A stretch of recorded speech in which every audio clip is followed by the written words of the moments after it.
as the most merciful of all of those who show mercy.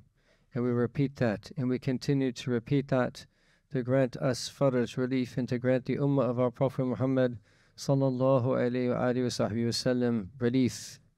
If we are not feeling deep down from within our hearts the pain of the Ummah of our Prophet sallallahu alayhi wa sallam, it is a sign that we lack imaan.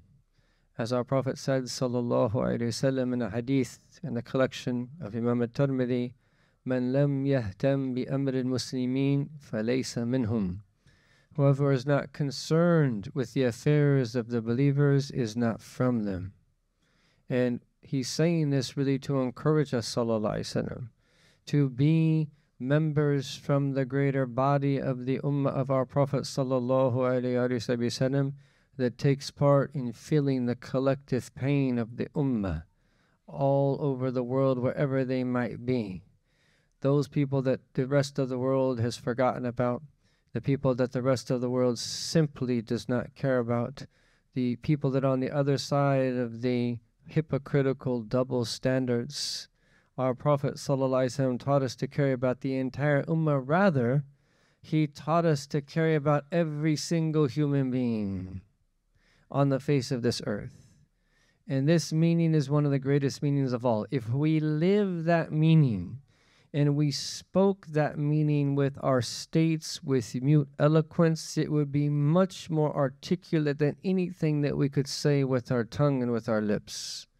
Any word that we could utter, if that was our reality, that we truly actually cared, beginning about caring about all of the people that are around us and all of the people that are struggling and going through difficulties in our own land in which we live, and by extending that to the entire world, and especially that the members of our Ummah of the Prophet ﷺ who are going through unimaginable calamities. If we really live these meanings, things would be very different. But unfortunately, as our teachers have said, it's as if that the Ummah has been, that collectively, that been shot with the anesthesia of the dunya. There's been takhdir. It's as if that you and I that have become numb from the love of this world, such that we cease to feel the pain of the Ummah of our Prophet Muhammad sallallahu alaihi wasallam. We should not have to see pictures, appalling pictures of dead babies and suffering people to be concerned. We should have been concerned before the current events. We should be concerned during them, and we should be concerned after.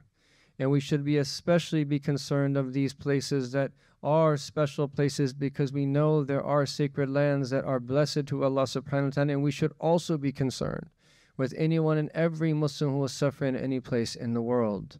But unfortunately, the love of this world has drained us, and we don't feel and sense the way that it is we should feel and sense. And this is one of the fundamental and pivotal problems that you and I must solve. We cannot just go through our day-to-day lives living in heedlessness, acting as if everything is okay. And just because something's not happening right before our eyes, as if that it's not happening at all. Rather, you and I are taught to be people of principle. And if you and I live right, and that we combine with living right, doing everything that we can do for the sake of Allah subhanahu wa ta'ala, and giving victory to the deen of Allah in His Messenger, and serving the Ummah of our Prophet sallallahu alaihi wasallam one by one, then when everybody starts to do this and you reach a critical mass, this is when Allah subhanahu wa ta'ala is going to take it upon Himself to change our condition. And this is why we need aqeedah. Not just to study our creed, but we need to understand those meanings undoubtedly, but we also need to internalize them and live their realities. We believe nothing happens outside of the power of Allah subhanahu wa ta'ala.